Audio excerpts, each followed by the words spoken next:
நான் ஐஷு பேசுறது தப்புனா மணி ரவினா பேசுறது தப்பு, விஷ்ணு பூர்ணிமா பேசுறது தப்பு. பொம்பளை சோக்கு கேக்குதாடா? பொம்பளை சோக்கு நான் கொடுக்க முடியாது. You give respect, I give சோதிக்காதீங்கடா நீ. சோதிக்காதீங்க. ரெஸ்பெக்ட். நீ யாரா வேணா இருந்துரு.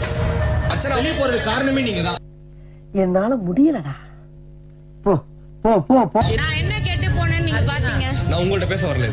நானும் பாதிக்கப்பட்ட எத்தனையோ பேரை சரி பண்ணிருக்கேன். ஆனா இப்படி ஒரு கேஸ் என் வாழ்க்கையிலேயே பார்த்ததில்ல.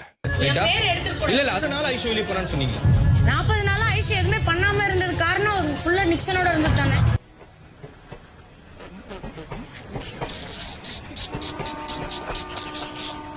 எல்லாரும் ஒரு நாள் எலிமினேட் ஆகி வெளிய கண்டிப்பா போவாங்க. அன்னைக்கு போய் நீ பாத்துக்கோ.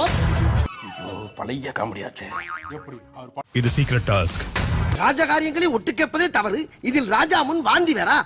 சரியா பெருசா சரக்கு வரல, அதனால தான் தனியா சோலோன்னு கூப்பிடுறாரு. எல்லாம் பண்றேன்னு